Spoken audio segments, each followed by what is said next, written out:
Hello students, welcome to my channel study with hello Suman. तो आज का ये वीडियो बहुत इंपॉर्टेंट होने वाला है। एग्जाम पॉइंट ऑफ व्यू से बहुत इंपॉर्टेंट वीडियो है।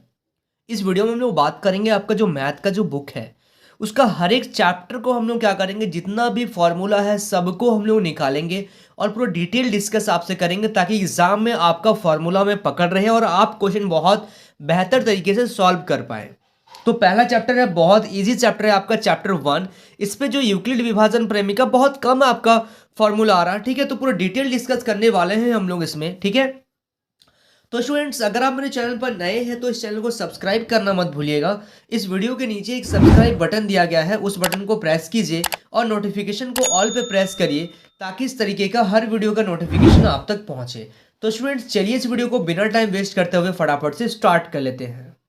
तो इसमें हम लोग फॉर्मूला देखेंगे चैप्टर 1 जो आपका वास्तविक संख्या है। इसमें सबसे पहला जो फॉर्मूला आता है वो आता है आपका यूक्लिड विभाजन प्रमेय। ठीक है, बहुत इंपॉर्टेंट फॉर्मूला है यूक्लिड विभाजन प्रमेय का। ठीक है, बहुत इंपॉर्टेंट फॉर्मूला है। क्या होता है यूक्लिड विभाजन प्रमेय का? यूक्लिड विभाजन प्रमेय का होता है ए बराबर बी क्यूब प्लस आर।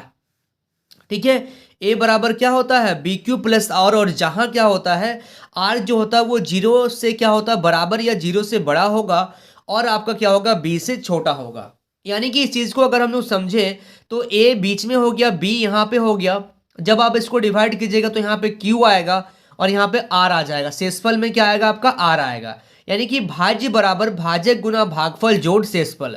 तो यूक्लिड विभाजन प्रमेय अगर आप इसको सुनेंगे भी ना तो आपको याद हो जाएगा। यूक्लिड विभाजन प्रमेय क्या है? ए बराबर बी क्यू प्लस आर, और यहाँ पे क्या है आपका आर जो होगा वो जीरो से बड़ा होगा या जीरो के बराबर होगा, लेकिन बी से क्या हो जाएगा छोटा हो जाएगा। ठीक है, ये पहला चीज है, ध्यान से देखिएगा। ठीक है, उसके बाद दूसरा नंबर में आता है आपका दो संख्याओं का।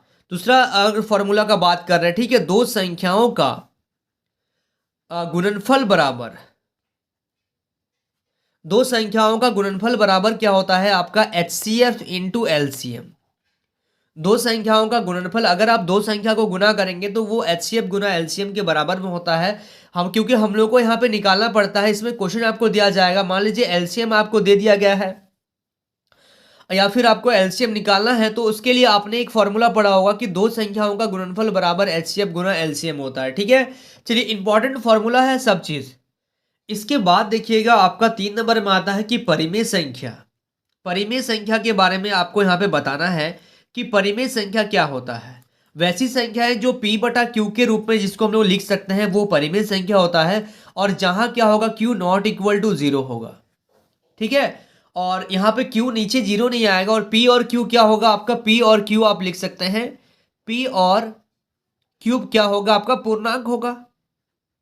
ठीक है, पूर्णांक होगा आपका। ठीक है, लेकिन नीचे जीरो नहीं होगा, बाकी आप ऊपर में कुछ भी लिख सकते हैं, कोई दिक्कत नहीं है। ठीक है, ये सब इंपॉर्टेंट है, ध्यान से देखते हुए चलेगा। इसके बाद आता है आपका 4 नंबर पे, अगर हम लोग देखें शांत और अशांत क्या होता है। देखिए शांत किसको बोलेंगे? वैसी परिमेय संख्या जो क्या होता है कुछ समय के बाद आप उसको रोक सकते हैं। ठीक है, जैसे मान लीजिए 4/8 दिया गया है, इसको भाग करेंगे लेकिन ये कुछ समय के बाद ये पॉइंट लगने के बाद ये रुक जाएगा, तो ये शांत हो गया। शांत जो होता है वो परिमेय संख्या में आता है। ठीक है, और अशांत क्या होता है? देखिए ये आपने पढ़ा होगा, शांत और अशांत बताने का एक तरीका भी है। देखिए अशांत जो होता है वो दो तरीके का होता है, एक तो हो गया अशांत आवर्ती और एक हो गया आपका अशांत अनावर्ती। अब आवर्ती में क्या आता है, जो 2.9999 इस तरीके से ये चलते रहेगा, ये हो गया आपका आवर्ती। लेकिन अनावर्ती में क्या आता है, जब मान लीजिए आप ऐसा कर रहे हैं 3.5498537 इस तरीके का नंबर जो आएगा वो अनावर्ती में आता है। अब यहाँ पे लॉजिक ये है कि शांत और अशांत जब आपको दिया जाएगा, मान लीजिए 315/8 दिया गया है, तो ये शांत है या अशांत है? तो मैंने आपको बताया था जो हर होता है, हर हमेशा क्या होना चाहिए 2 के पावर m गुना 5 के पावर n के रूप का होना चाहिए, तभी हम लोग बोलेंगे ये शांत है, अन्यथा ये क्या हो जाएगा आपका अशांत हो जाएगा। ठीक है, आ रहा समझ में आप लोगों को? तो इसमें देखिए आपको इतना ही करना था। ये चैप्टर 1 में आपका इतना ही इंपॉर्टेंट फॉर्मूले सब थे। ठीक है, आई होप आप लोगों को समझ में आ गया होगा। पूरे चैप्टर 1 को अगर आप पूरा निकालेंगे तो आपको इससे ज़्यादा और कोई फॉर्मूला आपको मिलेगा नहीं, और बहुत इंपॉर्टेंट है ये फॉर्मूला सब। तो ध्यान से आप लोग इसको पूरा डिटेल कीजिएगा। ठीक है, ध्यान से आप लोग इसको एक बार समझ लीजिएगा, बहुत काम में आएगा ये आप लोगों का। ठीक है, चलिए। So students please note down this formulas. So students I hope आपको इस वीडियो से काफ़ी कुछ सीखने को मिला होगा। वाकई अगर आप इस वीडियो से कुछ सीखे हैं तो इस वीडियो को लाइक कीजिएगा। अगर आप मेरे चैनल पर नए हैं तो इस चैनल को सब्सक्राइब करना मत भूलिए, और अपने दोस्तों के साथ शेयर करना भी मत भूलिएगा। तो स्टूडेंट्स मिलते हैं नेक्स्ट वीडियो में, तब तक के लिए बाय।